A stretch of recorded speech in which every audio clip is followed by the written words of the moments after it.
पंढरीनाथ भगवान की जय। माऊली ज्ञानेश्वर महाराज की जय। जगद्गुरु तुकाराम महाराज की जय। चैतन्य कानिपनाथ भगवान की जय। सद्गुरु चैतन्य मच्छिंद्रनाथ महाराज की जय। सद्गुरु रघुनाथ महाराज की जय। वृद्धेश्वर भगवान की जय। प्रभु रामचंद्र भगवान की जय। बजरंग बली हनुमान की जय। समचरण सरोजम सांद्र नीलांबुदाभम जगननीत पानी मंडन मंडनानां तरुण तुलसी माला कंधरम कंचनेत्रम सदय धवलहासं विठ्ठलं चिंतयामि। अलंकापुरी रम्य सिंहासनस्थं पदाम्बुजस्तेजस्वरद्धि प्रदेशं विदीन्द्रादिदेवैः सदा स्तूयमानं समाधिस्थमूर्तिं भजे ज्ञानदेवं। नमो सद्गुरु तुकया ज्ञानदीपा। नमो सद्गुरु सच्चिदानन्दरूपा। नमो सद्गुरु भक्त कल्याणमूर्ति। नमो सद्गुरु भास्करा पूर्णकीर्ती। जयांची केल्या स्मरण होय सकळ विद्यांचे अधिकरण। तेची वंदू श्री चरण श्री गुरूंचे ते नमस्कारुनी आता।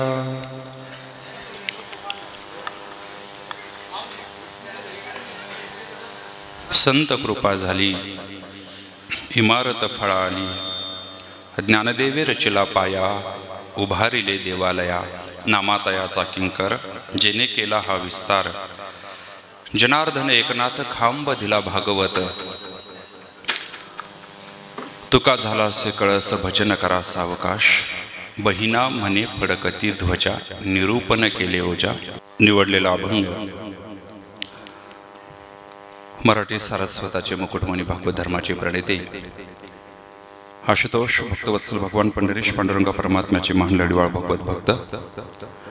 संसार दुःखाच्या आपत्तीला इष्टापती मानून भंडारा भामचंद्राच्या साक्षीने गोविंदाचे गीत गाऊन भाव समाधीचा आनंद ज्यांनी उपभोगला।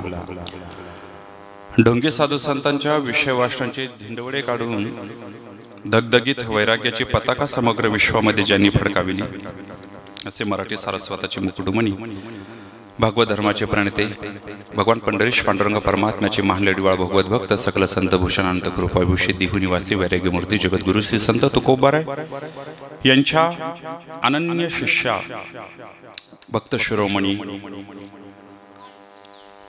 संत महिला संत मध्ये अग्रगण्य असणाऱ्या संत बहिणाबाई यांचा हा 6 चरणाचा अभंग आज आपल्या समोर चिंतनाकरता निवडलेला आहे। अभंग मोठा आहे आणि मोठ्या कालखंडांचं वर्णन करणार आहे। म्हणजे 12वे शतक ते इसवी सन 17व्या शतकाचा एवढा प्रदीर्घ काळ वर्णन करणारा अभंग आहे। आणि वेळ तर माझ्याकडे फक्त 50 मिनिटं आयोजकाकडून आलेली आहे। 50 मिनिटांमध्ये एवढा मोठा इतिहास आणि 6 चरण तुमच्या समोर ती मला ठेवायचे आहेत। बरं, माझ्या समोर जे सगळे बसलेले आहेत ती सगळे खरोखर पूजनीय वंदनीयच आहेत। आज माझ्यासाठी विशेष प्रवचन। एरवी आम्ही रेग्युलर जे बोलतो त्या बोलण्यात आणि आजच्या बोलण्यात एक वेगळा स्पर्श, ज्या निमित्ताने आपण सर्वजण या ठिकाणी उपस्थित आहोत। अमृतेश्वर कृपा या वास्तूचा वास्तुशांती समारंभ आज वैदिक मंत्रामध्ये 2 दिवसापासून संपन्न होतोय।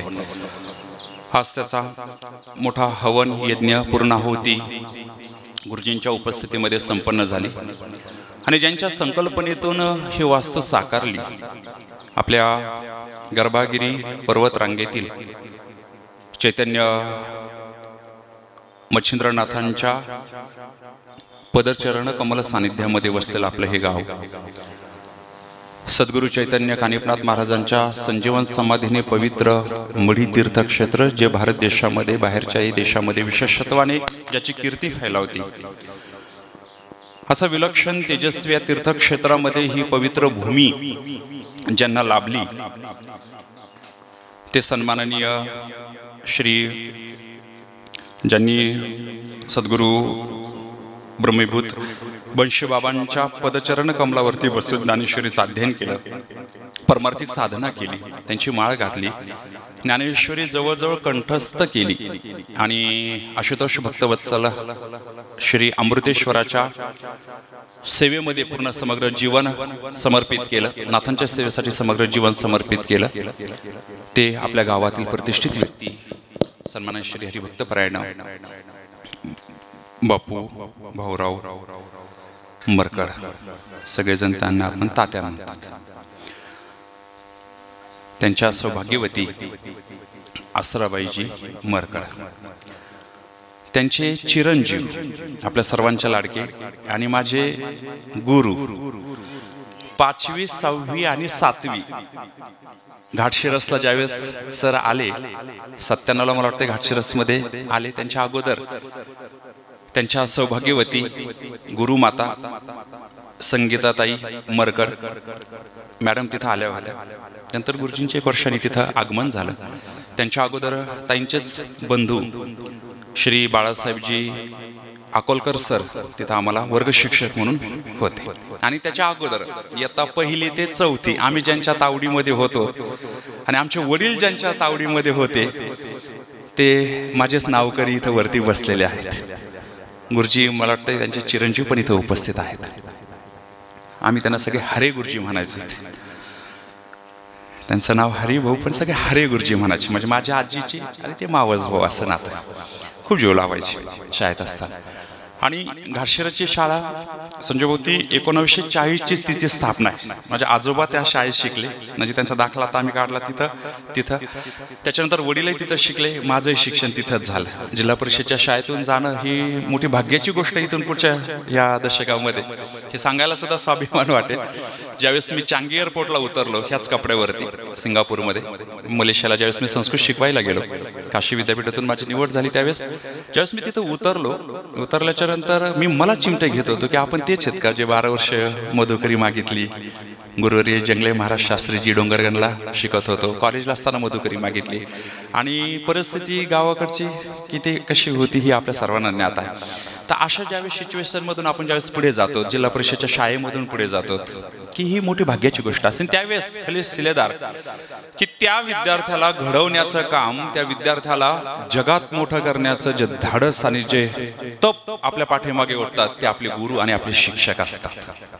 ही भाग्याचीच गोष्ट असते। आणि म्हणून ज्या विद्यार्थ्यांना आदर्श शिक्षक लाभले ते विद्यार्थी विशेषत्वाने पुढे काहीतरी करून दाखवलं, ही गोष्ट नाकारता येत नाही। म्हणजे ते नोकरीलाच गेले असं मला म्हणायचं नाही, व्यावसायिक असेल, इव्हन शेती सुद्धा करत असतील, पण ज्यावेळेस काहीतरी तोच परिस्पर्श जीवनाला होतो, आई आणि वडिलांच्या नंतर आपल्याला मार्गदर्शन करणारे आपल्या शाळेतले शिक्षक असतात, त्यांचं चालणं बोलणं ही मोठी आपल्यासाठी आदर्शवत गोष्ट असते। त्या का ते लक्षात येत नाही, पण ज्यावेळेस आपण मोठे होतो, आपण ज्यावेळेस हे करतो, तर त्यावेळेस सगळे शिक्षक कसे आपल्याशी राहत होते, सगळे शिक्षक कसे आपल्याशी वागत होते, सगळ्या शिक्षकांचा आचार कसा होता, ही गोष्ट आपल्याला खूप प्रचंड मोठ्या पद्धतीने मार्गदर्शन ठरते। आणि म्हणून ती मला तो स्पर्श झाला। आणि मराठी शाळेमध्ये ज्यावेळेस मला चांगलं आठवतं, एकनाथ पालवे गुरुजी देवराईवरून आले, काळे सर एक होते, हार्मोनियम सुंदर वाजवायचे, आणि मरकड गुरुजी बाई होत्या, हे सगळे म्हणणे होते, पाठक गुरुजी, पाठकबाई, जोड्या तिथं भरपूर होते। आणि मग हे सगळं ज्यावेळेस त्याच्यातून आपण पुढे जातो, तर बरोबर आम्ही 5वी 6वी आणि 7वी मला आम्ही अ तुकडीमध्ये मॅडम ब तुकडी शिकवायला होत्या। एक फक्त किस्सा मला सांगायचा, पुन्हा अभंगाकडे येतोय नियोजित त्याच्यात। सर तुम्ही आलेले होते का नव्हते मला कल्पना नाही, पण झालं काय, हा तुम्ही त्यावेळेस होते। 7वीत असताना बाळासाहेब अकोलकर गुरुजी हे हायटेड एकदम, त्यांचे बोटच असे की जसे त्यांचे हाईट तसे त्यांचे बोट, अक्षर एवढं सुंदर होतं। आता स्वतःचे वर्ग शिक्षक म्हटल्याच्या नंतर, ताई बसलेले आहेत ना समोर, आता स्वतःचे वर्ग शिक्षक म्हटल्याच्या नंतर साहजिकच स्वतःच्या गुरुजीबद्दल कौतुकच असतात। आणि आमच्याच वर्गाची दुसरी ब तुकडी तिथं ताई शिक्षिका होत्या, आणि मित्र आम्ही म्हणजे वैभव मुळे वगैरे ही सगळी मंडळी ब तुकडीमध्ये, आम्ही अ तुकडीमध्ये. आमची अ तुकडी फार डेंजर होती. गुरुजीने आम्हाला कसं सांभाळायचं आम्हाला माहिती. फक्त एक दिवस सहज मी चुकून त्यांच्या वर्गात गेलो दुपारच्या वेळेस, आणि ताईंनी काहीतरी फळ्यावरती लिहिलं होतं. मी फक्त त्या 4-5 जणाला म्हटलो, आमच्या गुरुजी, आता त्यांचं अक्षर सुंदरच, पण मी म्हटलं आमच्या गुरुजींचं अक्षर किती सुंदर आहे, तुमच्या बाईंचं अक्षर चांगलं नाही. आता पोरांनी ग बसवना, मग ते लंगोटी मित्र कसे, त्यांनी दुपारच्या सत्रात जाऊन बाईंना सांगितलं. आणि जसं बाईंनी सांगितलं, शाळा भरली 2 वाजता. मला बोलवलं ना तिकडं, आणि बोलवल्याच्या नंतर उठबशा मारायला लावल्या. अजून माझ्या लक्षामध्ये ती शिक्षा पण कामाला आली. तेव्हा ठरवलं, म्हणजे काही तर बोलणे नाहीच गुरुजनांबद्दल. आणि नंतर तिथून पुढे माझं अक्षर मीच मनात ठरवलं. मी त्यावेळेस 7वीला होतो. अहो, आपलंच अक्षर धडाचं नाही, आपल्याला काय अधिकार आहे आपल्या गुरुजनांचं अक्षराचं हे करण्याचं. एक अक्षर हजार वेळा लिहिलं. आज खरोखर माझं अक्षर जर लिहिलं तर सगळे कौतुक करतात. मग हे जे झालं, याला तो एक अशा खूप आठवणी येतात. सारवलेला असायचं. शनिवार रविवारी आम्ही गाईचं शेण घेऊन यायचं, ते सारवायचं. मोबाईल नाही, काय तो खरंच काळ होता.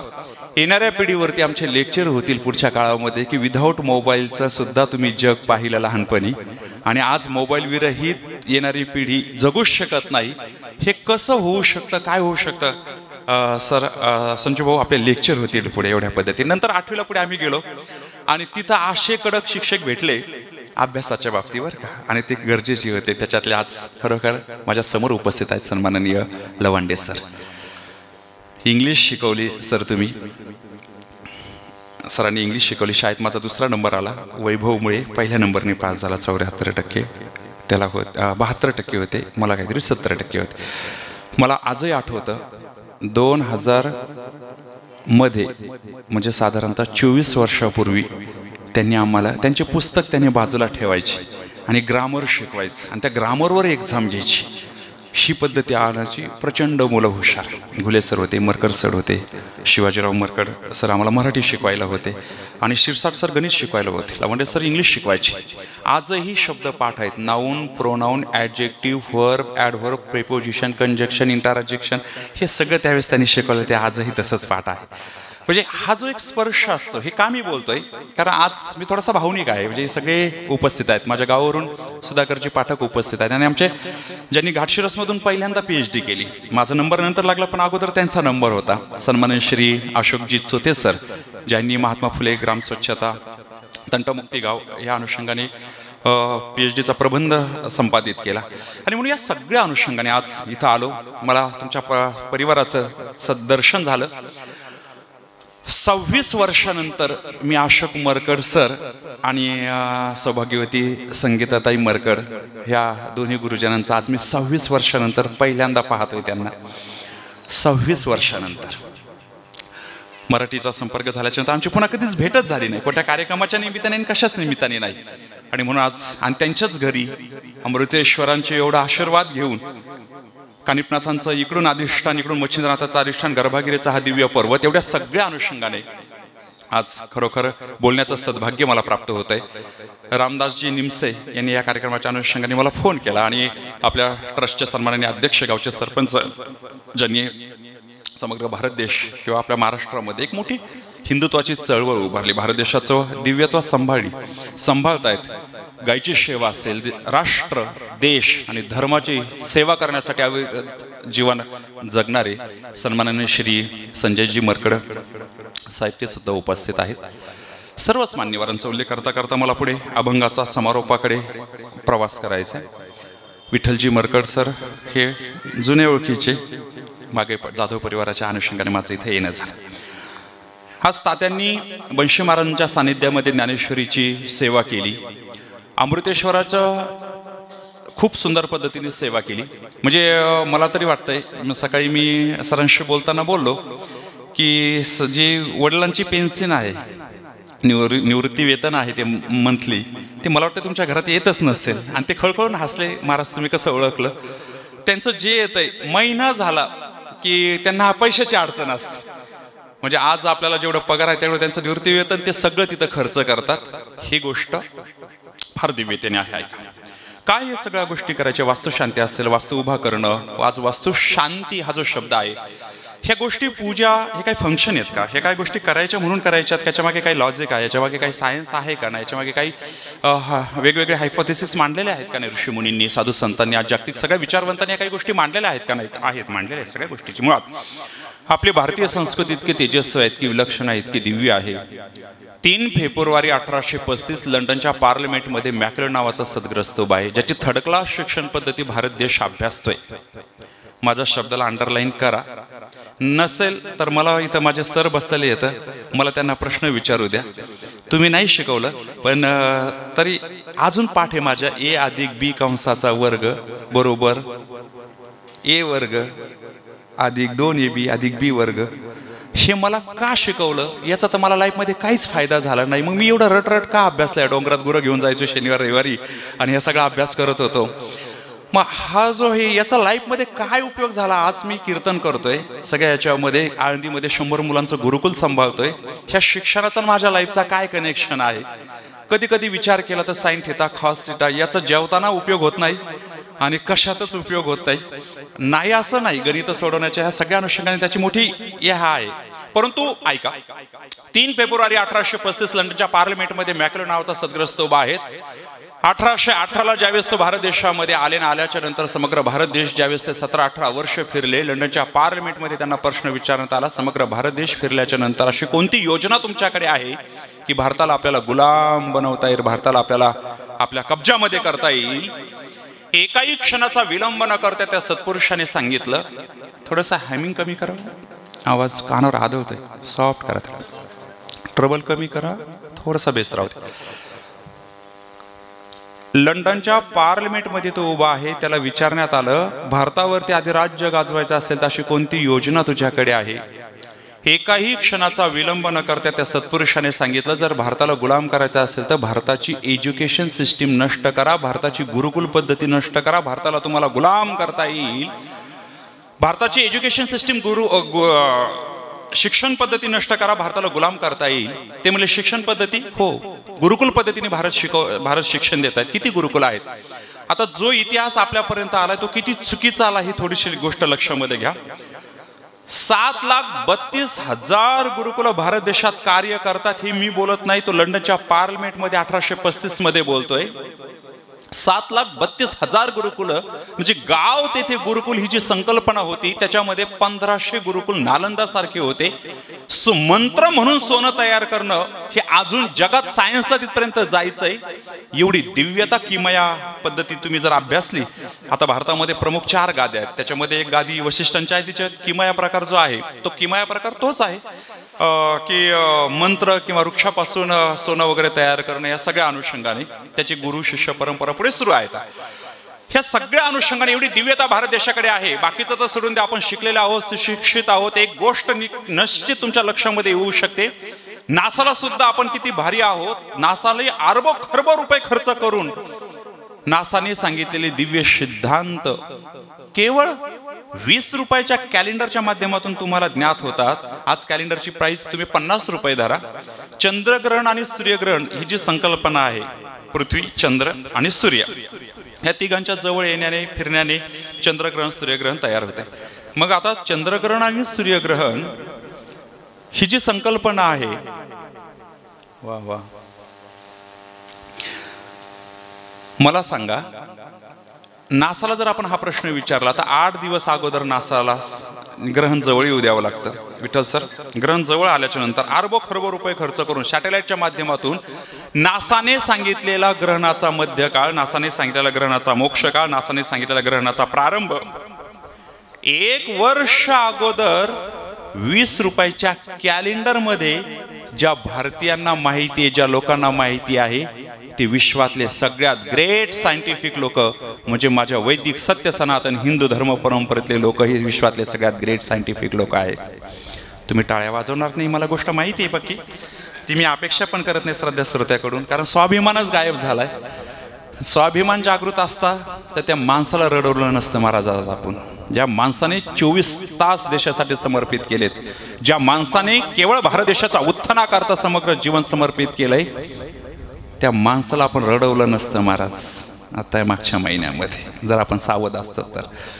मला राजकीय भाष्य करायचं नाही, पहिला हात जोडून सांगतोय. म्हणजे मी हिंदुत्वावर बोलणार आहे, म्हणजे मी भाजपचा प्रचार हे डोक्यातून काढून टाका. भाजप 1985 नंतर आहे, हिंदुत्व अनादिकालापासून, ही गोष्ट लक्षात घ्या. आम्ही हिंदुत्वाचे स्वाभिमानाने प्रचार करणारे माणसं आहोत.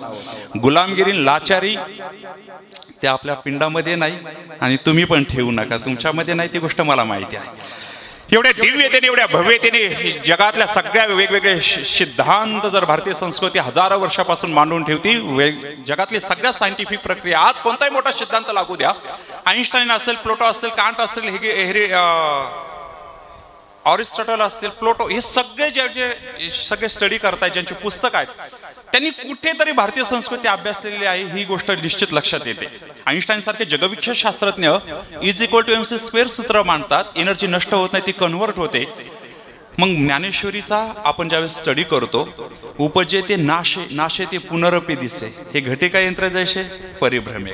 आता घटिका यंत्राचे दोन अर्थ होऊ शकतात. गाडगं जसं पाण्या कंटिन्यू फिरत होतं पूर्वी, त्याला घटिका यंत्र म्हटलं गेलं, आणि हे घड्याळ, हे घटिका यंत्र, त्याचं म्हणजे घड्याळचा शोध ज्ञानेश्वरीमध्ये आहे. ही गोष्ट आपल्याला नाकारता येत नाही. घटिका यंत्र जैसे परिभ्रमेगा.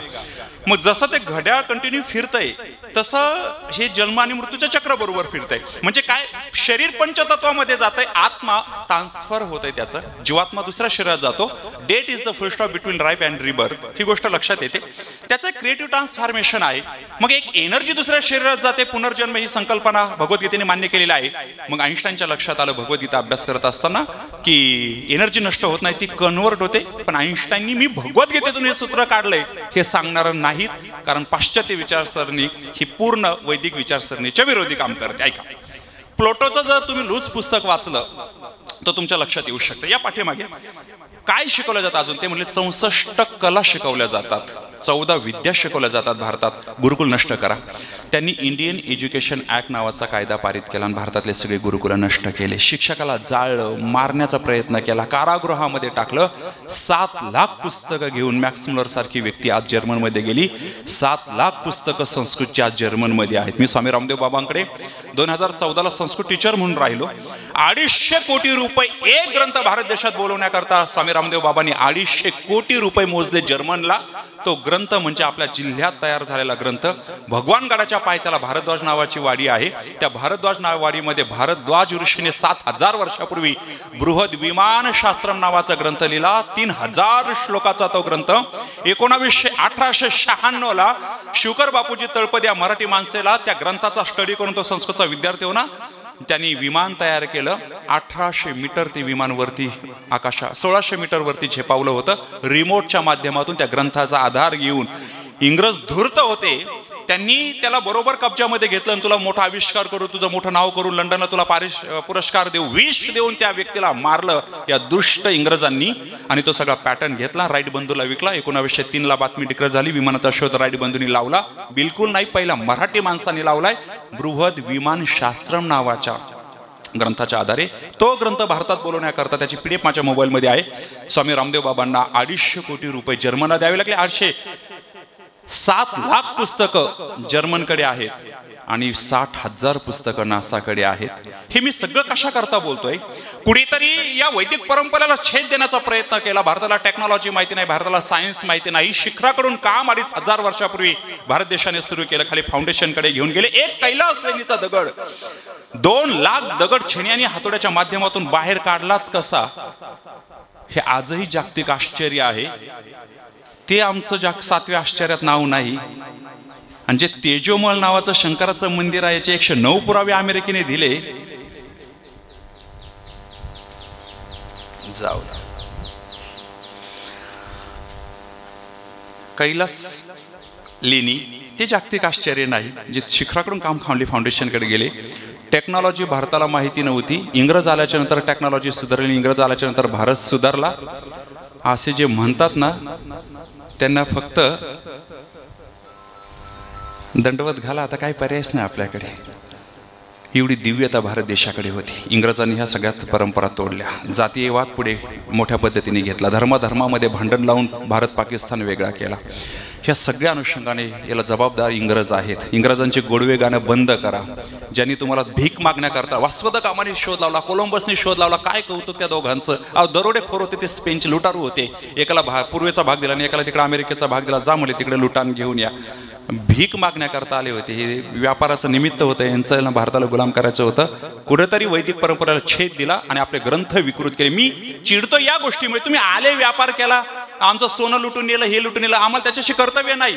भारत देश एवढा समृद्ध आहे की आम्ही पुन्हा त्या सगळ्या गोष्टी तयार करू.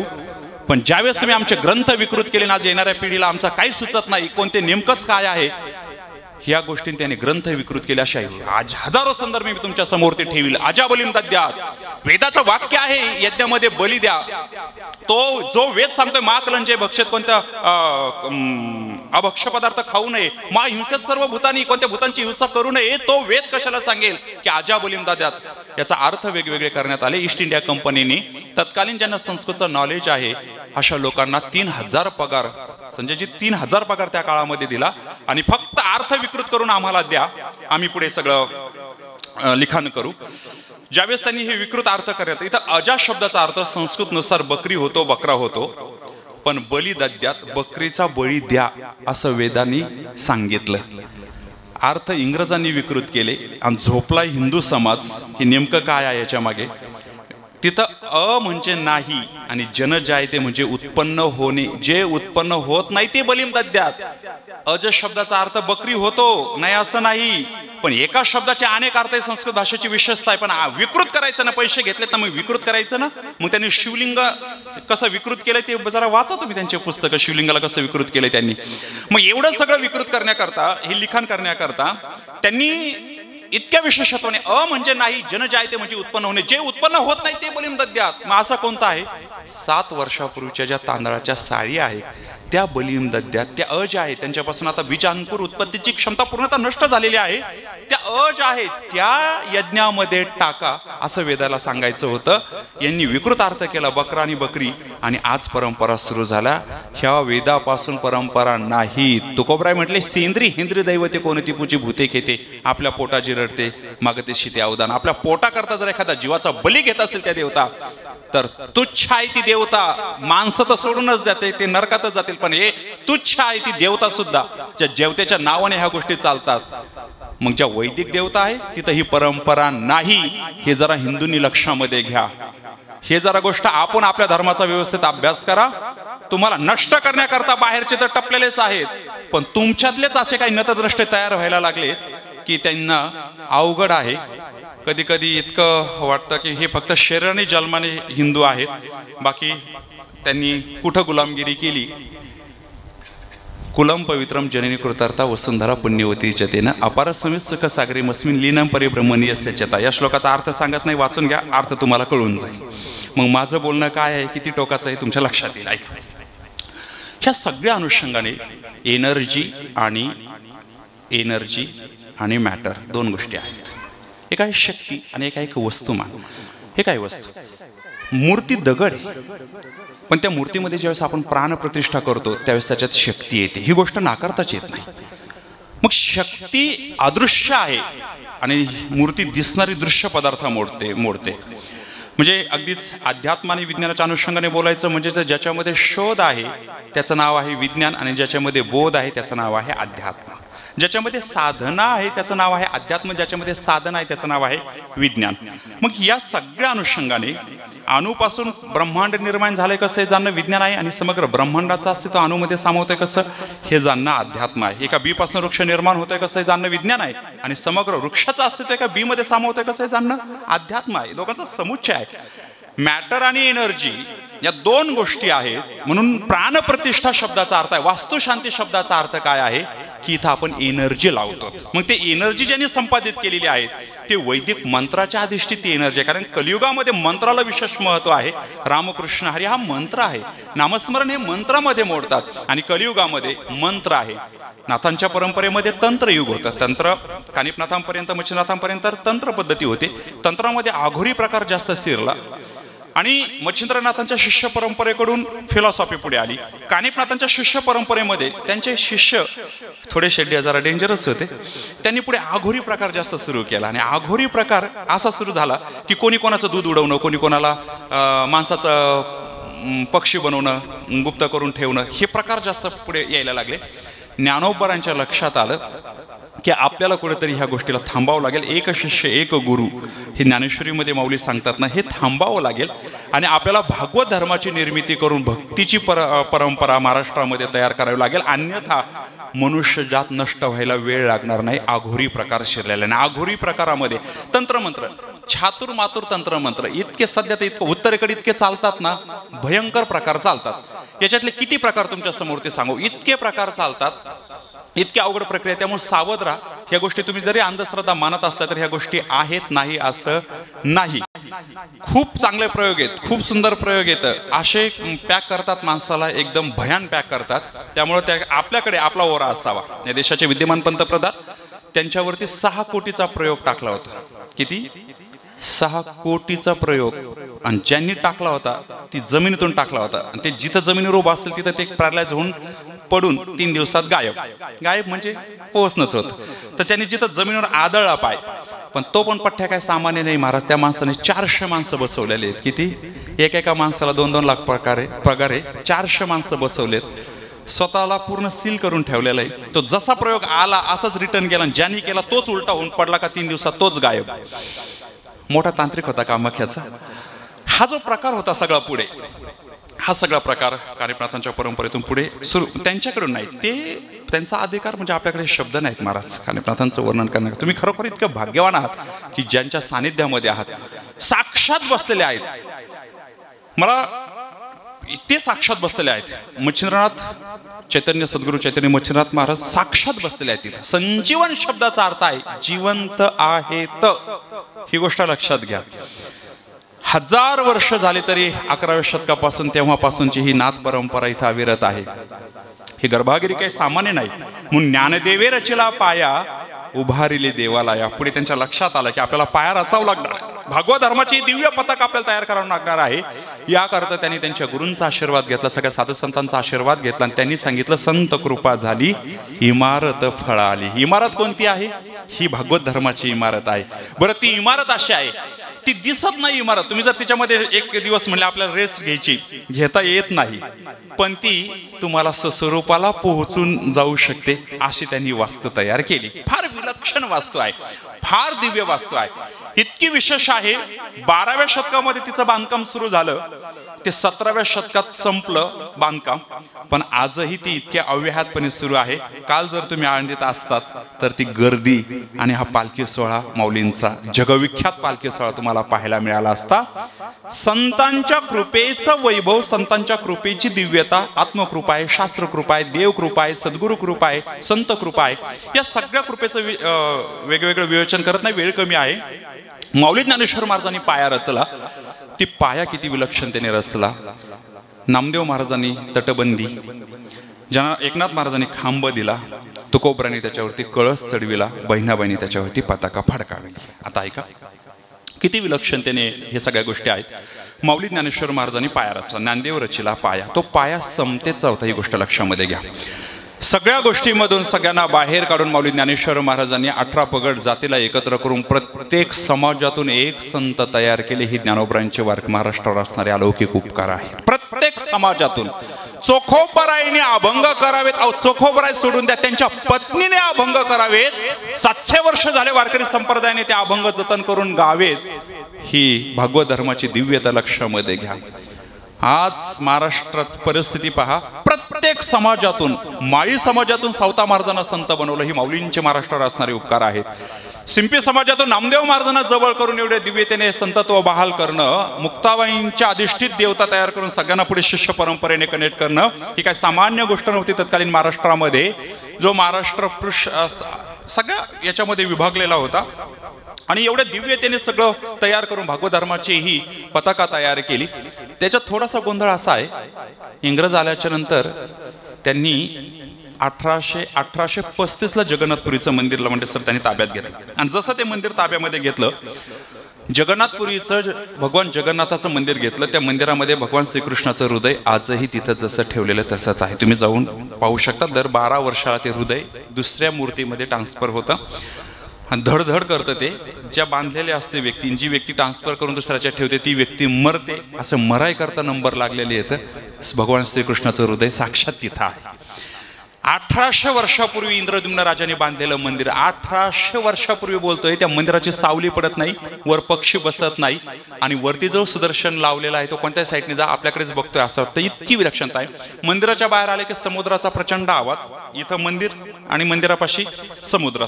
बाहेर आला का समुद्राच्या लाटांचा आवाज. मंदिराच्या आतमध्ये गेलं का एकदम शांतता. इतकी दिव्यता त्या मंदिरामध्ये आहे. जे मडके ठेवले जातात, 7 रांज ठेवतात गाडगे आणि भात शिजवलं जातं, डाळ शिजवलं जाते. खालून जाळ लावल्याच्या नंतर पहिल्या गाडग्यातला भात लवकर शिजायला पाहिजे. पहिल्यांदा वरच्या गाडग्यातला शिजतो, नंतर खालच्या गाडग्यातला शिजतो. ही जगन्नाथपुरीच्या मंदिरातली विशेषता आहे. आजही तुम्ही कधीही जा, कधीही पहा, एवढी दिव्यता तिथं दडलेली आहे. मग ही टेक्नॉलॉजी आहे, म्हणजे सायन्स आहे, विज्ञान आहे. या सगळ्या गोष्टीला भगवान श्रीकृष्ण तिथं. इंग्रजांनी काय केलं, ते मंदिर ताब्यात घेतलं आणि 2 रुपयाचा टॅक्स लावला. 1835ला जर 2 रुपयाचा टॅक्स त्यांनी लावलाय, तत्कालीन काही नाणं असेल हे सगळं. मग समजा आता 2 लाख रुपये जर तुम्ही इथं कानिपनाथांच्या मंदिरामध्ये जायला, मरकर साहेब तुम्ही जर 2 लाखाचा टॅक्स लावला, आम्ही दर्शन करू शकू का? नाही. मग आम्ही कुठून दर्शन करणार? लांबून. मग आता हेच इंग्रज लिहित होते की गाव मंदिरातले पुजारी गरीब लोकांना दर्शनाला येऊ देत नाही. हे लक्षात येते ना, हे जे त्यांची लिखाणं येतं, दलितांना मंदिरात येऊ देत नव्हते. हे असं काही नव्हतं. मंदिराला सगळ्यांचा अधिकार होता. इंग्रजांनी टॅक्स लावलाय आणि लिखाण करणारे इंग्रजच, वाचणारे आपले बुद्धिमान माणसं त्यांच्याकडे वाचून इकडं हे करणारे. अहो किती गुलामगिरी. सनातन परंपरा इतकी विलक्षण आणि इतकी तेजस्वी आहे. आणि म्हणून माऊली ज्ञानेश्वर महाराजांनी सगळ्यांना एकत्र केलं आणि दिव्यतेने ही गोष्ट लक्षात आणली. आता मला एक मार्मिक पॉइंट बोलू द्या.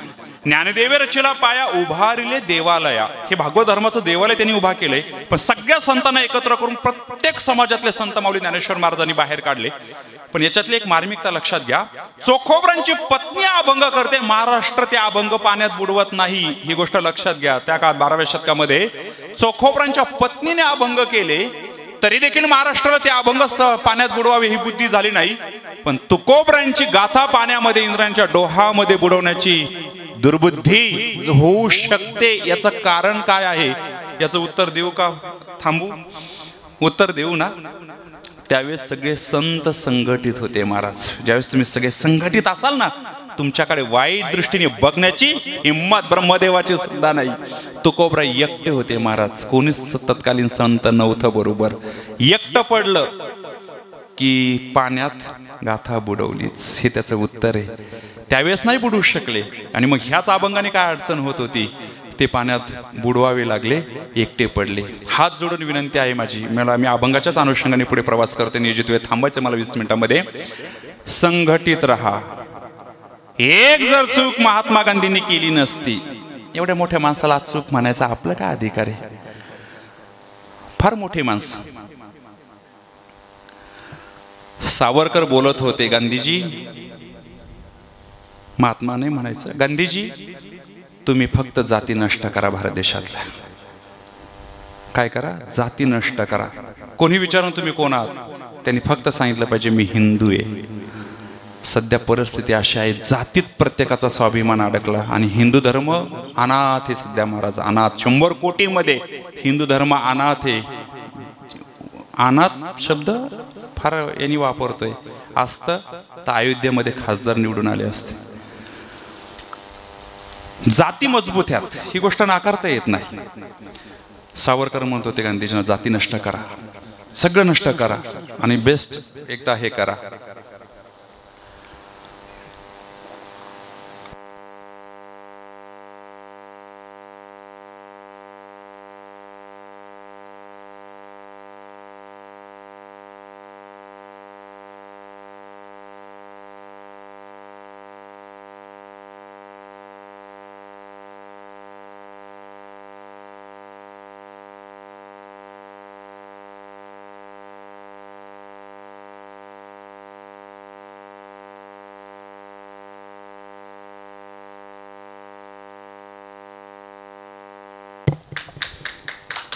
प्रवचनाला पुढे येऊन बसत जायचं असतं त्याकरता. नसेल तर आज आपली काय परिस्थिती असते? आज आपण पाकिस्तानमध्येच असतं. जाऊ द्या. मग एवढ्या दिव्यतेने, एवढ्या भव्यतेने ही भागवत धर्माची पताका उभारली. ज्ञानोबराय महाविष्णूचा साक्षात अवतार आहे. ज्ञानेश्वरी लिहिण्याचं काय प्रयोजन आहे? आज जगाच्या तत्वज्ञानामध्ये भगवद्गीता अत्युच्च शिखरावरती आहे. म्हणजे भगवद्गीतेवरती जेवढे लिखाण झाले, मला तरी वाटतं विश्वात एवढे लिखाण कोणत्याच धर्मग्रंथावर झालं नाही एवढे भगवद्गीतेवरती झाले. मी तर म्हणेल भगवद्गीता ही परमोच्च शिखर आहे तत्वज्ञानाच्या बाबतीत. त्या शिखरावरचं नंदनवन म्हणजे माझ्या ज्ञानोबरांची ज्ञानेश्वरी आहे. त्या शिखरावरचं नंदनवन म्हणजे ज्ञानोबरांची ज्ञानेश्वरी आहे. आणि त्या नंदनवनामध्ये फुललेले उमललेले फुलं म्हणजे एक एक ओवी माझ्या ज्ञानोबरांची आहे. ज्ञानदेव रचिला पाया, समतेचा पाया रचला, तत्वज्ञानाचा पाया रचला आणि महाराष्ट्राची भागवत धर्माची दिव्य परंपरा तयार केली. अगदी काशीपर्यंत गेले, नंतर नामदेव महाराज घुमानपर्यंत गेले खांद्यावरती पताका घेऊन. आणि नंतर त्यांनी प्रतिज्ञा केली, माझ्या मनीची आवडी पंढरपुरा नेईन गुढी पांडुरंगी. गुढी शब्दाचा अर्थ आहे पताका. आणि ती पताका कोणती आहे? भगवी. छत्रपती शिवाजी महाराजांनी कोणती पताका सांभाळली? भगवी. त्यांना नाही सर्व धर्मसमभाव आठवला? तुम्हाला सर्व धर्मसमभाव कसा शिकवला जातो मला तेच काही कळत नाही. असा जगातला कोणताच धर्म नाही की त्यांना धर्माधिष्ठित शिक्षण नाही. अहो, ख्रिश्चन वर्गांना ख्रिश्चन अधिष्ठित शिक्षण मिळतंय त्यांच्या चर्चमधून सगळ्या गोष्टींनी. मुस्लिम वर्गाला त्यांच्या सगळ्या याच्यामधून त्यांचं शिक्षण मिळतंय कुराणाचं. मी घाटशिरसला भगवद्गीता शिकवायला गेलो संत तुकाराम विद्यालयामध्ये. मुख्याध्यापकांनी सांगितलं, महाराज भगवद्गीता धार्मिक ग्रंथ शिकवता येणार नाही. डोळ्यातून पाणी होतं माझं. मी बाहेर आलो. भगवद्गीता शिकवता येत नाही तुम्हाला? त्याचं कारण एक भाग्यवान पंतप्रधान, नाव सांगत नाही, तुम्ही तुमचंच शोधा. जाऊ द्या, आता आम्ही तरी किती दिवस या गोष्टी बोलाव्यात. त्यांना बहुमत आलं, 417 शीटा आले.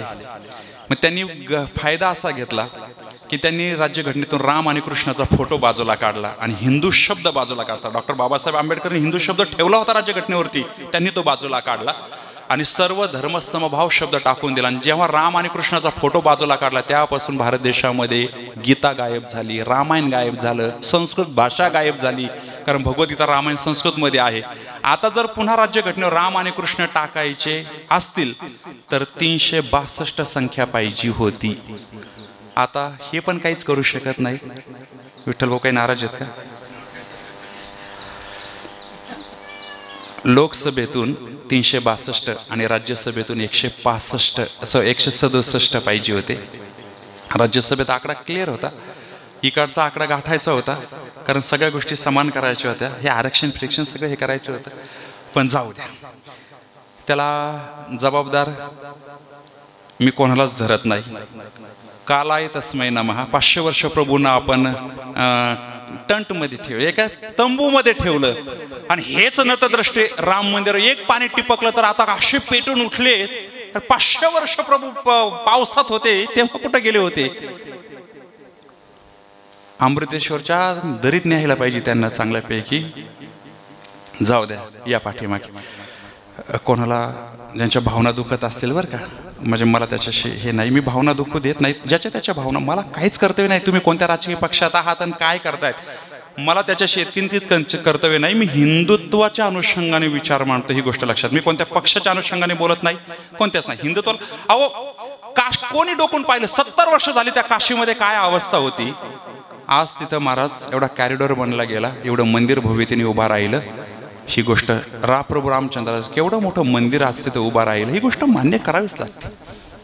ते काय राम भक्तांनी केली, मी विशिष्ट पक्षाला पण त्याचं श्रेय देत नाही. या पाठीमागे मी सगळ्या अनुषंगाने का बोलतोय. ज्ञानोबरांनी भगवी पताका गेली, पंजाबपर्यंत नामदेव महाराज घेऊन गेले. मग का? कारण याचा प्रचार प्रसार व्हावा, भगवत धर्म टिकावा आणि तत्कालीन सगळे मुस्लिम आक्रमण नष्ट होऊन जर संत परंपरा नष्टी तर आज भारत कधीच नष्ट झाला असता, ही गोष्ट नाकारता येत नाही. म्हणून Maharashtra is one of the Indian state which has longest spiritual heritage. It is the land of sant, it is the land of great warriors. ही शूर आणि वीरांची भूमी आहे, साधू संतांची भूमी इतकी विलक्षण आहे. म्हणून ज्ञानदेव रचिला पाया उभारिले देवालया.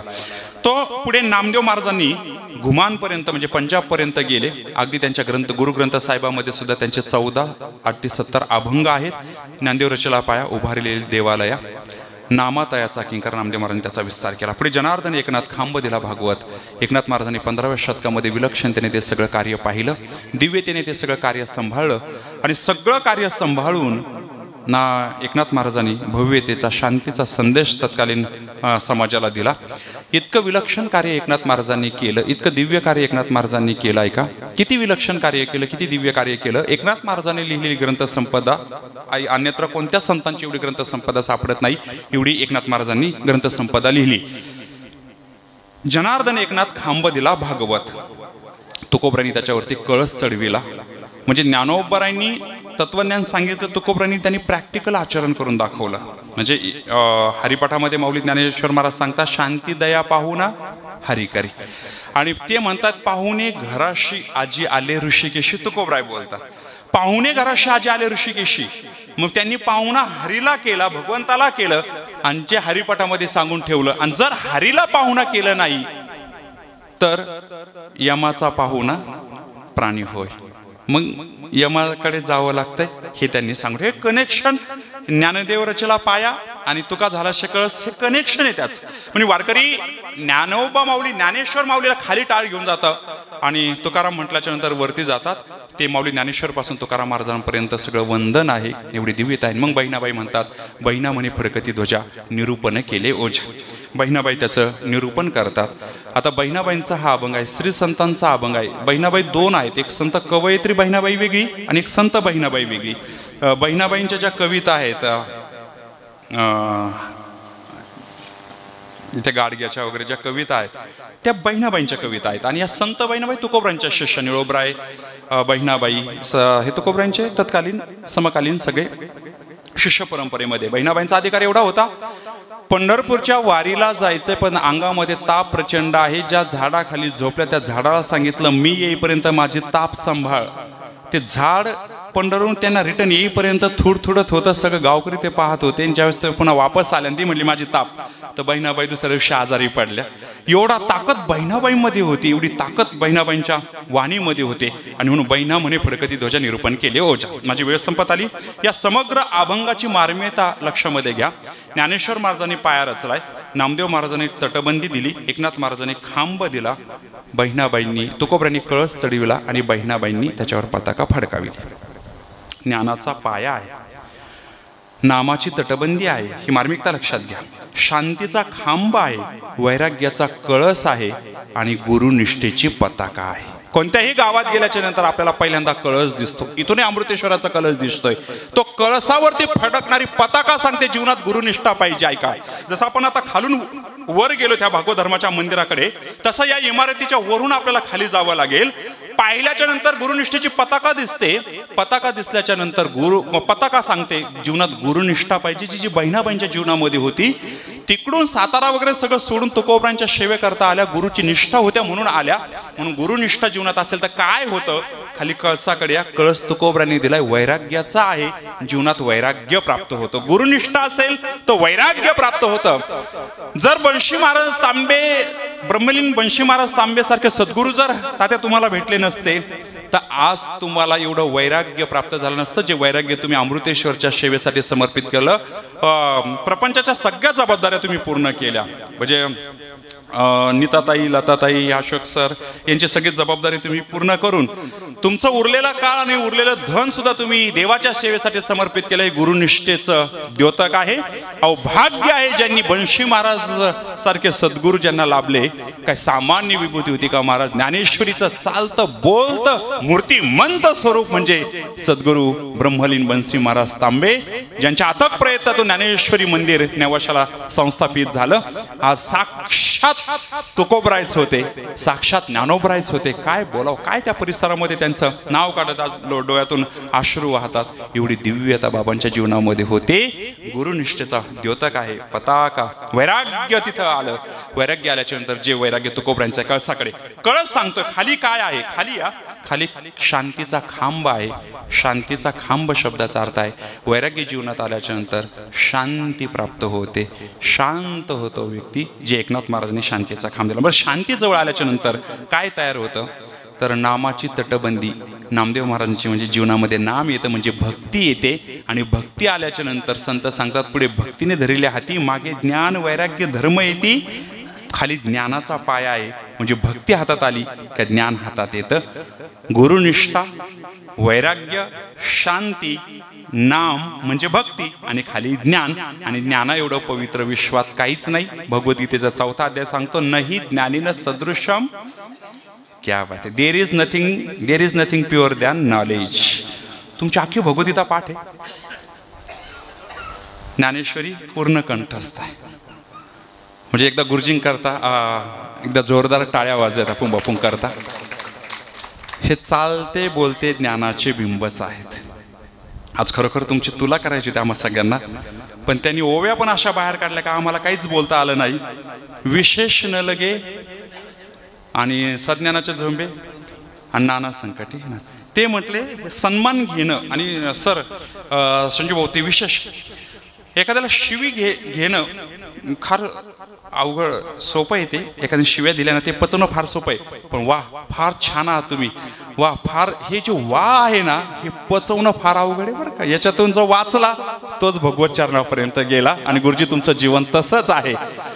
कोणत्याच मान सन्मानाला बाजूला करून तुम्ही खरोखर एवढे अगरवतीने जीवन जगतात. मी आज तुम्हाला पहिल्यांदा पाहिलं, मला समाधान वाटतंय की खरोखर ज्ञानापर्यंत, ज्ञानापासून ही पाय आपल्या जीवनात असंच हे भव्य मंदिर आपल्यालाही लाभावं, संत कृपा आपल्यावरती व्हावी, आणि त्या दिव्यतेने आपलंही जीवन पुढे जावं.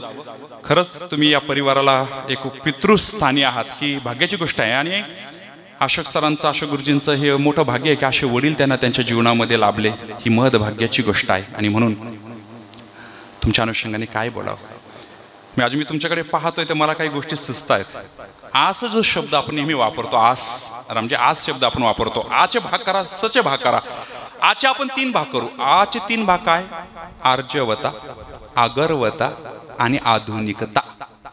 आता मला गुरुजींच्या अनुषंगाने हे मुद्दे लावू द्याच इकडे. आता मला तो आज शब्द नवीन सुचला. आचे 3 भाग करा. आर्जवता ही विनम्रतेने येते. अखंड आगरवता होण्याची ज्याची विनय ह्याची संपत्ती. आगरवता विनयाने येते, आर्जवता नम्रतेने येते. नम्र झाला भूता तेने कोंडिले अनंता. आगरवता आणि आर्जवता एक विनम्रतेने एक नम्रतेने येते. आणि आधुनिकता ही सुद्धा तुमच्यात पाहायला मिळते. म्हणून तुमचे कडक कपडे वगैरे पाहून मला जरा समाधान वाटतंय. आधुनिकता पण आहे. आधुनिकता नसते तर BA त्या काळातले ते BA BEd आहेत ना. म्हणजे जुनं तुमचं एवढं सुंदर शिक्षण आणि एकाच जागेवरती तुम्ही इंग्लिश मीडियमला शिकवलं, एवढं विशेषत्वाने तुम्ही सगळं तयार केलं. आणि एवढं करत असताना सुद्धा महाराष्ट्रातली संत परंपरा, ही देव परंपरा, राष्ट्र परंपरा तुम्ही जतन करून ठेवली. आचे 3 भाग केले, सचे 3 भाग करायचे आणि थांबायचे. समधला पहिला भाग आहे, सतला पहिला भाग पहिला तो आहे सहजता. त्यांच्या कोणत्या गोष्टीत आढ्यता दिसते बरं? मी आल्यापासून त्यांचं ऑब्झर्वेशन करते. कोणत्याच गोष्टीत आढ्यता नाही, सहजता आहे. बसायचं उठायचं उठायचं काहीच नाही, सहजता आहे. सहजता पहिला सकार मधला, आस समधला, सहजता पहिला आहे. त्यानंतर स्नेहता, प्रेमळ आहे. आणि तिसरी गोष्ट आहे, याच्यावरून ती सर्वश्रेष्ठता ठरते. आणि म्हणून आज तुम्ही 75 गाठली. मला वाटतं मागच्याच वर्षी पूर्ण केली. अमृत महोत्सव पूर्ण केला. एकदा पुनश्च तुमच्याकरता आम्ही जोरदार टाळ्या वाजून शताब्दी संपन्न व्हावी या अनुषंगाने प्रयत्न करणार आहोत. शताब्दी म्हणतो तुम्ही, आता इथून पुढे तुमची काळजी घेणं गरजेचं आहे. शताब्दी नाही तर आमची ऐश्वर्या दिदी नोकरीच्या याच्यामध्ये आहे. आशुतोष दादा तो आता शिक्षण घेतोय, पुढे तो नोकरी लागेल. तर देवलग्न झाले तो पण फॅमिली घेऊन कुठेतरी राहील. अशोक सर आणि ताई ते दोघे शिक्षक म्हणून अजून आहेत. तुमची जबाबदारी आमच्या बाई म्हणजे आसराबाई त्यांच्यावरती आहे. पण तुम्ही दोघांनी शताब्दी गाठायची ही आमच्या सर्वांच्या वतीने प्रार्थना आहे. इथे गुरुजी बसलेले आहेत, त्यांचा 85वी साजरी करायची, सहस्र दर्शन सोहळा सुद्धा संपन्न करायचा. ही जुने हाडाचे शिक्षक यांनी अनेक विद्यार्थ्यांनी अनेक पुढची पिढी घडवली. आणि म्हणून तुम्ही सुद्धा तेच कार्य केलं, तुमचे चिरंजीव सुद्धा तेच कार्य करतात. संत कृपा झाली, इमारत फळा आली, ज्ञानदेव रचला पाया उभारिले देवालया, नामातयाचा किंकर तेने केला हा विस्तार, जनार्दन एकनाथ खांब दिला भागवत, तुका झाला शेकळस, भजन करा सावकाश, बैना मुनी फडकती ध्वजा, निरूपण केले ओझा. ओझा शब्दाचा अर्थ आहे आदरयुक्त मी निरूपण केलं, भीत भीत निरूपण केलं. तसं मी आज भीत भीतच तुमच्या समोर निरूपण केलं. झालेली सेवा सर्वांच्या चरणी समर्पित करतो. आपण नियोजित वेळ संपली, कारण तुम्हाला अजून 2 लग्न आहेत आणि लग्नाला पण जायचं आहे. नियोजित वेळ माझी संपली. 4 मिनटं माझ्याकडे आहेत. आपल्याला गुरुजींचा म्हणजे तात्यांचा आणि बाईंचा एक विशेष सन्मान माझ्या वतीने माझ्या गुरुकुलच्या वतीने. आळंदीमध्ये 100 मुलांचं गुरुकुल मी सांभाळतो. आजही सर मला नोकरी आहे, 1,00,000 लाखाची नोकरी मी करू शकतो. आजही 6 देशातून संस्कृत शिकवण्याकरता आग्रह आहे त्यांचा. पण हे न करता मी आज आळंदीमध्ये गुरुकुल सांभाळतो. याचं कारण असं आहे, गुरुकुल म्हणजे आमचे बिझनेस नाहीत. माझ्यासमोर हे दराडे शास्त्री महाराज उपस्थित आहेत. शिंगोरी त्यांचं गाव आहे. ज्ञानेश्वरी पूर्ण कंठस्थ आहे ह्या व्यक्तीची. MA कंप्लीट केले त्यांनी. ज्ञानेश्वरी कंठस्थ आहे, गायन तयार आहे, पखवाज तयार आहे. आमचे काय बिझनेस आहेत का हो? आम्ही 12-12 वर्ष मधुकरी मागितली. तुम्ही जे 2 रुपये मानधन देतात, अहो किती लागतं त्याच्या गुरुकुलमध्ये आम्ही ते सगळं खर्च करतो. फक्त एक गोष्ट लक्षात घ्या, इथं जर मस्जिद बांधायची म्हणले तर विदेशातून पैसा, ही गोष्ट निश्चित घ्या. ही गोष्ट तुम्हाला नाकारता येत नाही. इथं जर एखाद्या व्यक्तीला हिंदूचं ख्रिश्चन करायचं असेल तर विदेशातून पॅकेज आहेत. तुम्ही तुमच्या धर्मासाठी काय करतायत? येणाऱ्या पिढीवरती काय? आज गावगावनी मुलं 100 मुलं सापडतील गावगावनी. लग्न नाही, धर्माचं शिक्षण नाही, टुकारपणा चाललाय सगळ्यांचा, धर्माधिष्ठित जीवन नाही. सगळी भयान परिस्थिती आहे. मी कारखेला कीर्तन केलं आणि ह्याच अनुषंगाने बोलायला लागलो. खाली एक आजोबा रडायला लागले, महाराज एकुलता एक नातू माझा, 38 वर्ष झाले लग्न नाही म्हटले. संपली पिढी माझी, संपली. कारण मग जर हे संत विचार ह्या सगळ्या गोष्टी ठेवल्यात तर सगळं पुढे जाता येईल. एवढ्या सिच्युएशन मधून सध्या आपण चाललोय. येणाऱ्या पिढीवरती योग्य संस्कार करावेत याच अनुषंगाने गुरुकुल स्थापन केलं. इतका त्रास होतो त्या सगळ्या गोष्टींचा. त्रास म्हणजे आज मी तिथं भाड्याने आहे. आता 4 लाख रुपये भाडं आहे वर्षाचं आणि काड्याची पेटी वस्तून विकत आहे. बरं, स्वभाव माझा असा आहे, अजून सख्या भावाला पंगत मागितली नाही.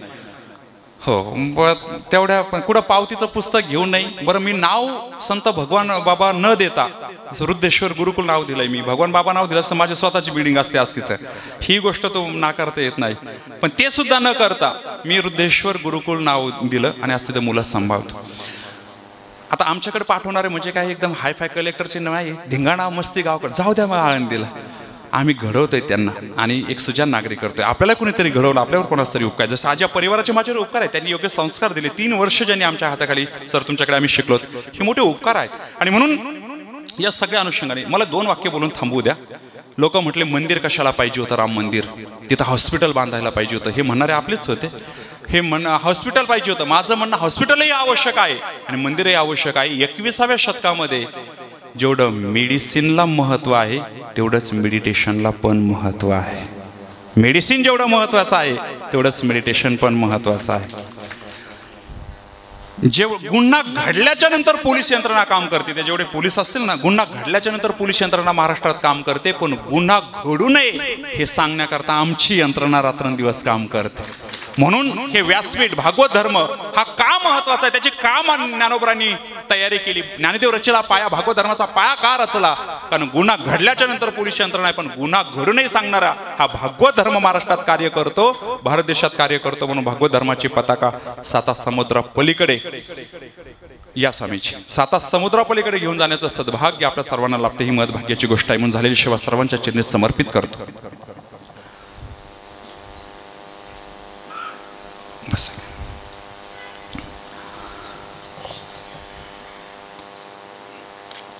आज खरोखर इथं आल्याच्या नंतर मला समाधान वाटलं.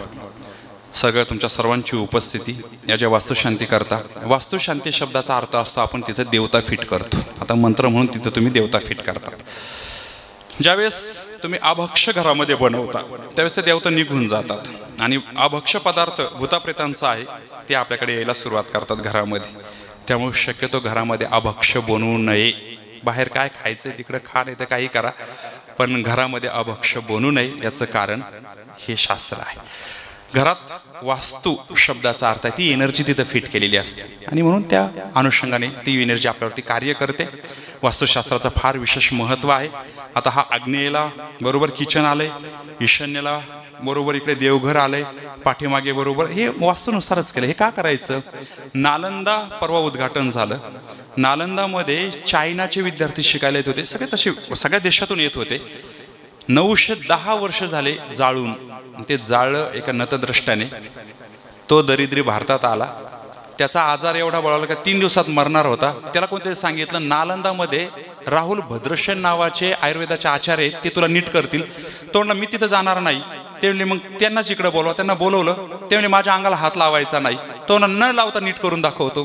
ते म्हटलं मग तुम्ही काही जडीबुटी सांगाल काही, ते मी घेणार नाही. तुमचं आयुर्वेद फिरत मला मान्य नाही. काहीच करू नका. तुम्ही कुराण वाचता ना? तो म्हटला वाचतो. द्या म्हटलं माझ्याकडे कुराण.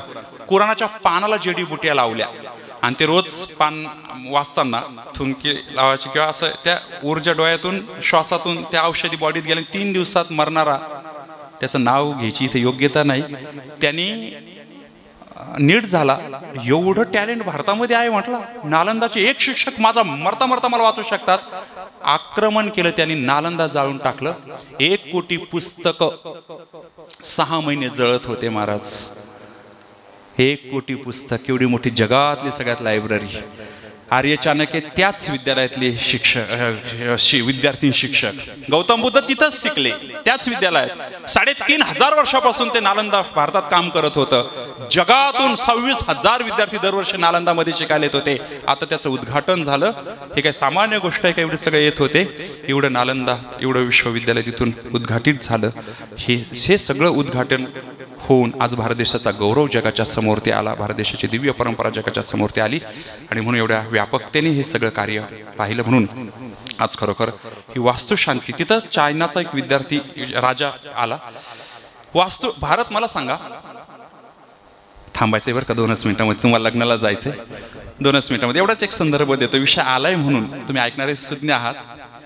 भारत 700 वर्ष ज्याने शूर एवढे, ज्या भारत देशामध्ये शिवाजी महाराजांसारखे तेजस्वी पुरुष झाले, ज्या भारत देशामध्ये संभाजी राजांसारखे दिव्य पुरुष झाले, एक चुकी त्यांच्या मेहुण्याने केली. गणोजी शिर्के त्या नतद्रष्टाने संभाजी राजाला पकडून दिलं. हो, नाही ते इंग्रज काय 150 वर्ष तुमच्यावर राज्य करतायत. एक चुकी, फक्त एक चुकी, किती माघात ठरली त्या काळात. आजही 2019ला ती होणारच आहे. त्यामुळे तुम्ही काय निश्चिंत राहा. होणारच. निश्चिंत राहा म्हणजे काय? होणारच. होणार म्हणजे काय? आताच वाचलं आपण, नंतर होऊ शकतं. होऊ शकतं म्हणजे 47ला टार्गेटच, भारताला मुस्लिम राष्ट्र घोषित करायचं. इथं मुस्लिम बांधवी असतील, माझे खूप मित्र आहेत सगळे. पण मला कोणाच्या धर्माच्या अनुषंगाने बोलायचं नाही किंवा जातीयवादाच्या अनुषंगाने. तुम्ही म्हणाल महाराज जातीयवादाच्या भांडणं लावून द्यायला आलेत का काय? हा प्रकारच नाही आपल्याकडे. तुम्ही शांतीत राहा, आम्हाला शांतीत जगू द्या. कारण सहिष्णुता सांगणारा जगातला पहिला धर्म आहे भूतलावरचा, वैदिक धर्म. त्यांनी सहिष्णुता शिकवली. 10,000 वर्षापासून वेद भारत देशात कार्य करतात. वास्तूचा किती विशेष आहे. मग तो भारत एवढा गुलाम का झाला? याचं कारण साऊथला खड्डा. घराच्या दक्षिणेकडे तर तो नसावं, पण दक्षिणेकडे जर खड्डा असेल तर त्याचे दुष्परिणाम भोगावे लागतात. भारत देशाच्या साऊथला खड्डा आहे, समुद्र पलीकडून खड्डा आहे तिकडे, कन्याकुमारीच्या पलीकडे. म्हणून 700 वर्ष आपण गुलामगिरीमध्ये गेलो. आणि हे वास्तुशास्त्र त्या चायनाच्या विद्यार्थ्याला, राजाला माहिती होतं. तो भारतात नालंदात येऊन शिकत होता. त्याने साऊथ सील करून घेतलं. त्यांची भिंत हे काय अशी आहे तशी बांधली का? मग एक देश मारा सगळ्यात राष्ट्राला भारी येतो, भारत देश सोडून सगळ्याला भारी येतो तो का? कारण साऊथ पॅक आहे. आणि ज्यांचं साऊथ पॅक असतं त्याच्या घराची उन्नती असते. साऊथ म्हणजे दक्षिण बाजू सील असते, त्याच्या घराची उन्नती असते. म्हणून दक्षिण कधी खड्डा नसावा. असेल तर बुजून घ्या. दरवाजा असेल तर जेवढा दरवाजा आहे त्याच्या उंच भिंत बांधा, पण दक्षिणेकडे दरवाजा नसावा. आता हा दरवाजा जर दक्षिणेकडे आला पण समोरून घर आलं, दोष टळला. मग या सगळ्या अनुषंगाने, आणि तसं इतकं उंच आहे तिकडं, इकडून किती साऊथकडे तोंड केलं तरी दोष टळतोय. त्यामुळे ते काही विशेष नाही, ती एनर्जी आहे. आणि म्हणून झालेली सेवा सर्वांच्या चरणी समर्पित करतो. तुमच्या सर्वांच्या दर्शनांनी सद्भाग्य मला प्राप्त झालं. या परिवाराला मनस्वी अभिवादन करतो. या परिवाराचे जावई सुभाषजी वांडेकर गुरुजी इथं उपस्थित आहेत, त्यांनी धन्यवाद देतो. सगळेच मान्यवर इथे उपस्थित आहेत. माझ्या घाटशिरसवरून बरेच जण उपस्थित आहेत. अशोक चोते सर, मी अगोदर उल्लेख केला, ज्यांनी घाटशिरसमधून पहिल्यांदा PhD केली. सुधाकरजी पाठक वगैरे सगळी मंडळी उपस्थित आहेत. महेशजी मरकड, त्यांचे वडील इथं उपस्थित आहेत, उपसरपंच समोर बसलेले आहेत. आणि रामजी निमसे जाधव परिवाराच्या निमित्ताने येणं झालं. तुमच्या दर्शनाचं सद्भाग्य मला सगळ्यांचं प्राप्त झालं. गुरुजी एवढ्या दिवसांनी मला भेटले. आव्हाडवाडीवरून सरांचे सगळे मित्रमंडळी आले होते, आव्हाड सर वगैरे, ते येऊन गेले. अनेक मान्यवर येऊन जात आहेत. सगळ्यांना विनम्र अभिवादन करतो. या ठिकाणी थांबतो. सन्माननीय आपल्या या गावचं खूप सुंदर नेतृत्व सांभाळणारे, ट्रस्टचं खूप सुंदर पद्धतीने विकास कार्य साधणारे, कट्टर हिंदुत्व विचारसरणीचे आणि खरोखर सन्माननीय श्री संजयजी मरकड साहेब ते सुद्धा उपस्थित झाले. आता घरातलाच तुमचाच कार्यक्रम आहे. पुण्यात होते महाराजजी, मी आवर्जून येणार आहे, मला तुमचं श्रवण करायचं आहे. आणि पुण्यातून रात्री 1:30 वाजता ते आले. खरोखर तुमची गोशाळा असेल, तुमचं कार्य असेल, धन्यवाद देतो. आणि खरोखर एक गोष्ट नमूद करून मी पुढे जाईल, ज्या अनुषंगाने तुम्ही कार्य बघतात. राष्ट्रीय स्वयंसेवक संघ हे अशी एक संघटना आहे ज्याच्यावरती ब्राह्मणवादाचा ठप्पा बिलकुल नाही. आजता तर देशाचे पंतप्रधान ब्राह्मण नाहीतच, तसंही ब्राह्मणांची परंपरा नाहीच. व्यासांनी सगळं वेदपासून सगळं लिखाण केलं तेच ब्राह्मण नाहीत. वाल्मिकींनी रामायण लिहिलं ते सुद्धा ब्राह्मण नाहीत. म्हणजे या सगळ्या अनुषंगाने संत परंपरा हे सगळ्याला सर्व गोष्टी इथं धरून पुढे मानवतेचा दिव्य संदेश देणारी ही परंपरा. आणि राष्ट्रीय स्वयंसेवक संघ महाराज, जर संघ नसता, मला संघाचे उपकार या भूमीवरती आहेत, जर संघ नसता तर आपला कार्यक्रम कधी संपलेला होता ही गोष्ट निश्चित होती. काय ते हेडगेवार गुरुजींनी काय संकल्पनेतून तयार केला असेल, पण संघ खरोखर दिव्य आहे. संघाला समर्पितच आपली पिढी असली पाहिजे, संघाचा उद्घोषच असला पाहिजे. संघ खरंच ग्रेट आहे. माझं गुरुकुल अख्खं संघाला कनेक्ट आहे, म्हणून तेवढ्या स्वाभिमानाने मी बोलतो. आणि मग झालेली सेवा सर्वांच्या चरणी समर्पित करतो. या ठिकाणी थांबतो. गुरुजींचा एक छोटासा सन्मान, तात्यांचा आणि आईंचा सन्मान. वास्तविक मला अशोक मरकड गुरुजी तुमचा सन्मान करायचा होता आणि ताईंचा सन्मान करायचा होता, पण आईवडिलांच्या समोर तुम्ही सन्मान घेणार नाही ही गोष्ट निश्चित आहे. वडील बराच ज्ञानोबराय ज्ञानेश्वरीमध्ये म्हणतात, जगातले 3.5 कोटी तीर्थ या भूतलावरती आहे, त्या सगळ्या तीर्थांचं आश्रयस्थान आई आणि वडिलांचे चरण आहे. ते मी बोलत नाही, ज्ञानोबराय बोलत आहेत. सकळ तीर्थाची धुरे जी एका माता पितरे तया सेवेशी शरीरे लोणकीचे. आई आणि वडिलांचं चरण हे जगातल्या सगळ्या तीर्थाचं आश्रयस्थान आहे. त्यांचं दर्शन घेऊन जर तुम्ही बाहेर गेलात, जगात तुम्हाला कोणीच हरू शकत नाही, एवढी ताकद आहे. आणि अशोक सरांच्या प्रत्येक फोनमध्ये मला त्यांच्या वडिलांचं प्रेम जाणवलं, अमृतेश्वराचा आशीर्वाद जाणवला. आणि म्हणून आज खरोखर तुमच्या समोर ती ही वाकुष्पांजली समर्पित करण्याचं सद्भाग्य लावलं. तुम्ही एवढी गोड वास्तू तयार केली. ही वास्तू एक स्वप्न असतं जीवनामध्ये, घर व्हावं, गाडी व्हावी, आणि म्हणून ते घर तुमचं साकार झालं. या घरातले माणसं देश विदेशात जाऊ, अलौकिक राष्ट्र देव धर्मासाठी अलौकिक असं कार्य करो, एवढीच मनोकामना सद्गुरू चैतन्य कानिपनाथांच्या चरणी विदित करतो. चैतन्य सद्गुरू चैतन्य मुचनाथांच्या चरणी विदित करतो आणि या ठिकाणी थांबतो. हे आपलं सेंटर आहे, अखंड भारताचं सेंटर. रुद्रेश्वरचं शिवलिंग आहे आमचं. पूर्ण भारताचं कर्कटक आणा आणि जुना भारताचा नकाशा घ्या, त्याला कर्कटक फिरवा, रुद्रेश्वरचं शिवलिंग आहे. म्हणजे सर तुम्ही संत तुकाराममध्ये होते, म्हणजे घाटशिरसमध्ये ती भाग्याची गोष्ट आहे. आणि हा गर्भ शब्दाचा अर्थ आहे सेंटर. गर्भगिरी पर्वत म्हणजे सेंटरवर असणारा पर्वत. इथं मॅग्नेटिक पॉवर प्रचंड आहे खाली, म्हणून इथं ध्यानाला बसलं ना, साधक उच्च अवस्थेला लवकर जाऊ शकतात. आणि म्हणून ते आपण भाग्यवान आहे. आळंदीची माऊलींची समाधी ही अखंड पृथ्वीचं सेंटर आहे, हे शास्त्रज्ञांनी, नासाच्या शास्त्रज्ञांनी सिद्ध केलं. आणि म्हणून आपण इतके भाग्यवान आहोत की या परिवारामध्ये, या परिसरामध्ये आपण संस्थापित झालो. म्हणून बहिणाबाईंचा हा अभंग तुमच्या समोरती निवडला, नियोजित वेळेत त्याच्यावरती प्रकाश दृष्टी टाकण्याचा प्रयत्न केला. झाल्याशिवाय पुनश्च एकदा सर्वांच्या चरणी समर्पित. पुंडलिकावर हरी विठ्ठल श्री ज्ञानदेव तुकाराम माऊली ज्ञानेश्वर महाराज की जय. जगद्गुरु तुकाराम महाराज की जय. विठ्ठल विठ्ठल विठ्ठल विठ्ठल विठ्ठल विठ्ठल. कानिपनाथांच्या पदस्पर्शाने पावन अशा पवित्र भूमीमध्ये नवीन वास्तू अर्थात अमृतेश्वर या नवीन वास्तूचा शुभारंभ किंवा वास्तुशांती तुम्हा सर्व ब्राह्मणांच्या देवसाक्षीने या ठिकाणी संपन्न झालेली आहे. आणि त्या किमनिमित्तानं ज्यांनी गोड अशी प्रवचनरूपी सेवा या ठिकाणी दिली, असे आळंदीचे हरिभक्त पारायण हरिदास महाराज पालवे यांचे मी या ठिकाणी प्रथमतः आभार व्यक्त करतो. आणि महाराजांचं टाळ्यांच्या गजरामध्ये या ठिकाणी बाबांचं आपण स्वागत करूया. खरं तर बाबांनी सांगितलं की नाथ संप्रदायातली मुख्य स्थान म्हणजे वृद्धेश्वर, आणि बाबांचं वलयही त्या वृद्धेश्वरांतलं आहे. आणि म्हणून माऊलींचं प्रमाण जर त्या ठिकाणी की बाबा माऊली म्हणता का भूमीचे मार्दव सांगे कोंभाची लवलव नाना आचार विचार सुकिलनाचे.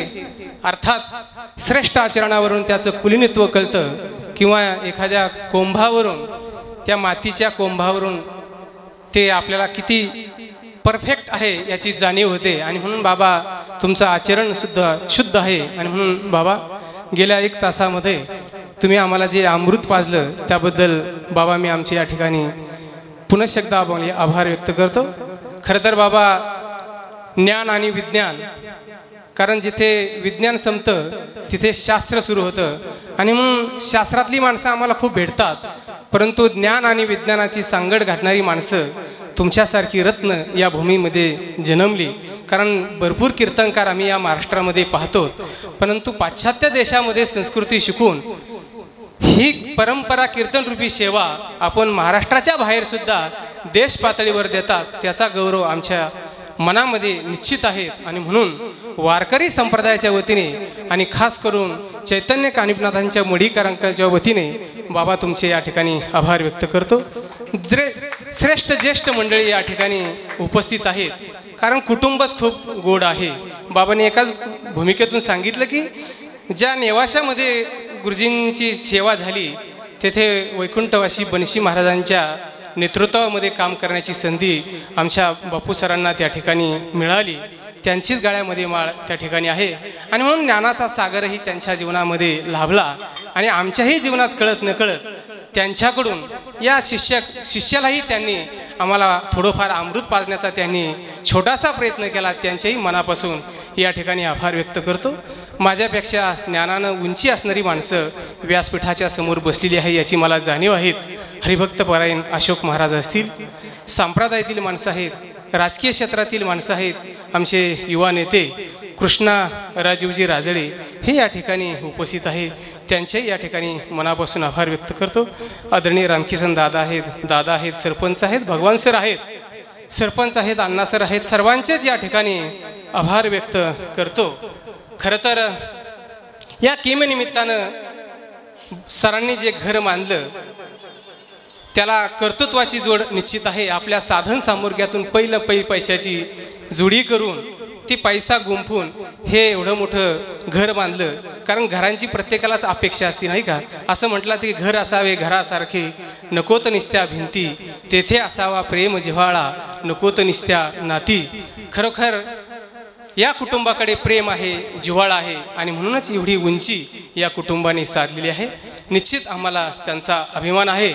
जेव्हा जेव्हा आमच्या जीवनामध्ये एखादा प्रॉब्लेम तयार होईल किंवा एखादा कार्यक्रम असेल त्यावेळेस जिव्हाळा देण्याचं काम आमचे आदरणीय बापू सर नेहमी करत असतात. कारण माऊली म्हणती जैसे मातेच्या ठाई अपत्य अनवस्रू नाही, का स्थाना लागूनी पाही जिया परी. की एखादा आई या ठिकाणी जर बसली असेल ना आणि छोटासा बालक जर असला ना, बालक जर रडला तर आई त्याच ठिकाणी त्याला स्तनपान करते, कारण त्याला काळ आणि वेळ नसते. असंच आमच्या जीवनामध्ये सुख असेल दुःख असेल या कुटुंबाचा निश्चित आम्हाला वलय असतं. आणि म्हणून बाप्पू सर तुमचे या ठिकाणी मनापासून आभार व्यक्त करतो. कारण प्रपंचाची घडी बसत असताना समर्थ रामदासांनी सांगितलं की प्रपंच करावा नेटका, दिसून द्यावा फाटका, हरिनामाचा असा चटका. असा गोड या ठिकाणी समर्थ रामदासांनी सुद्धा सांगितलं आहे. म्हणून प्रापंचिक जीवनामध्ये या परिवाराने घडी बसवलेली आहे. खूप काही बोलण्यासारखं आहे, वेळेचं भान माझ्याकडे आहे. आणि म्हणून त्यांचे चिरंजीव अशोक गुरुजी असतील, कारण हा शिक्षक पेशातली जरी माणसं असतील ना, पण तू व्यक्तिमत्वाची सांगड आमच्या अशोक गुरुजींकडे आहे. कारण शिक्षण क्षेत्रामध्ये जेवढं त्यांचं वलय आहे तसं शेतीमध्ये सुद्धा आदर्श शेतकरी आहेत. आदर्श पुरस्कार त्यांना मिळालेला आहे. कारण आदर्श शेती जर त्यांची जर पाहिली ना तर आवळ्याच्या शेतीमधून लाखो रुपयाचं उत्पन्न अशोक गुरुजींनी मिळवलेलं आहे. आणि म्हणून आमच्या शेतकऱ्यासमोर सुद्धा एक आदर्श व्यक्तिमत्व घडवण्याचं काम या गुरुजींनी केलं. आणि म्हणून या कुटुंबाविषयी जास्त काय बोलावं, आणि म्हणून माझ्याकडे शब्द कमी आहेत. सर्वांचेच या ठिकाणी आभार व्यक्त करतो. या ठिकाणी 2 गोष्टी बोलायच्या की आमचे आदरणीय बापू सर आहेत, यांना या ठिकाणी 75 वर्ष पूर्ण झालेली आहेत. खरं तर त्यांची 75वी या ठिकाणी साजरी करायची होती, पण बापू सर आले आणि म्हणाले की मला हे जमणार नाही, कारण याच्यातून अहंकार आहे. तिथे ओवी सुद्धा म्हणली की नवल अहंकाराच्या गोठी विशेष न लागे अज्ञानापाठी सज्ञानाचे झोंबे कंठी नाना संकटी नाचवी. कारण या ब्रह्मांडामध्ये ज्ञानेश्वरीच्याच ओव्या या ठिकाणी घटित केल्या असतात आणि म्हणून बाबा तुमच्या या 75व्या वर्षीला तुम्हाला दीर्घ आयुष्य लाभावं, तुमची 100वी साजरी व्हावी अशी मी या मढीकरांच्या वतीने या ठिकाणी प्रार्थना करतो.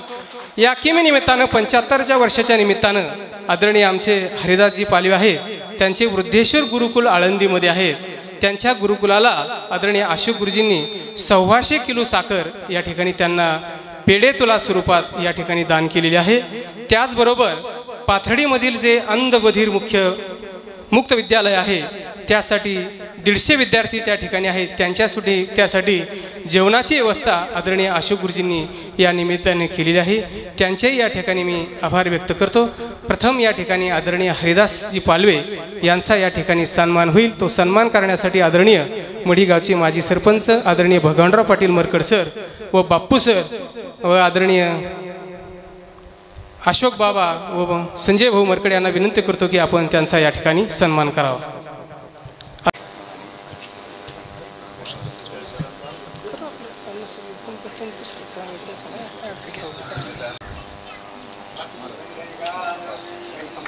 श्री ज्ञानदेव तुकाराम पंढरीनाथ भगवान की जय. या ठिकाणी आदरणीय बापूराव भाऊराव मरकड सर व आदरणीय आसराबाई बापूराव मरकड यांचा या दोघांचाही या ठिकाणी बाबांच्या हस्ते सन्मान होईल. वृद्धेश्वर गुरुकुल आळंदी देवाची यांच्या वतीने बाबा त्या ठिकाणी सन्मान करत आहे. प्रदीर्घ आयुष्याच्या जीवनामध्ये गेली 58 वर्ष ज्याने शिक्षण क्षेत्रामध्ये काम केलं आणि शिक्षण क्षेत्रामध्ये काम करत असतानाही आपल्या मुलाला शिकवून ज्यांनी पुन्हा आपल्या शिक्षण क्षेत्रातच त्याची उंची गाठवली आणि म्हणून शिक्षण क्षेत्रात असूनही मला वाटतं खास करून विज्ञानातली माणसं शास्त्राकडे जात नाही किंवा अध्यात्माकडे जात नाही, परंतु तरीसुद्धा विज्ञानवादी असूनही शास्त्राशी एक संग राहणारं हे कुटुंब आहे. कारण माऊलीच म्हणते की मज समग्रा ते जानशी आईसे आपुलिया तळ हाताची रत्न जैसे तुझं ज्ञान सांगेन तैसे विज्ञानाशी. आणि म्हणून भगवान श्रीकृष्ण अर्जुनाला म्हणतात, हे अर्जुना तुला सुद्धा संसाररूपीतलं ब्रह्मज्ञान मी सांगतो आणि ते ब्रह्मज्ञान आम्हाला सुद्धा थोड्याफार प्रमाणात आदरणीय बापू सर नेहमी देत असतात. आणि म्हणून जो दुःखी असेल किंवा जो सुखी असेल तिथे कुठेही भेदभाव न करता त्याच्या सर्वांगीण विकासासाठी नेहमी हे कुटुंब प्रगतशील असतं, आदर्शवत नेहमी असतं. आणि म्हणून बापू सर तुमचा आम्हाला निश्चितपणाने सार्थ आम्हाला या ठिकाणी अभिमान आहे.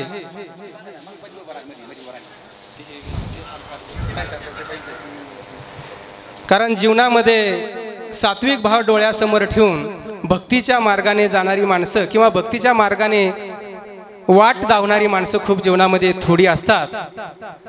आणि म्हणून भक्तीच्या वाटेवर जात असताना तरी झडझडोनी वाहिला निघ या भक्तीची या वाटे लाग जिया पावशी अव्यंग निज धाम माझे. ज्या भक्तीच्या वाटेवर लावण्याचा निश्चित आम्हाला ज्यांनी प्रयत्न केला आणि आमच्या जीवनामध्ये ज्यांनी आनंद दिला असे आदरणीय बापू सरांचा या ठिकाणी यथोचित असा सन्मान होत आहे. खूप आनंद आहे जीवनामध्ये, कारण गेल्याच्या नंतरच माणसं दुःख व्यक्त करतात, परंतु जीवनामध्ये असताना सुद्धा इतका आनंद उपभोगणारी माणसं, जीवनासमोर डोळ्यासमोर ठेवून सुद्धा आनंद देणारी माणसं आपल्या जीवनात निश्चित कमी असतात. आणि म्हणून पुनश्च एकदा आपले सर्वांचेच या ठिकाणी आभार.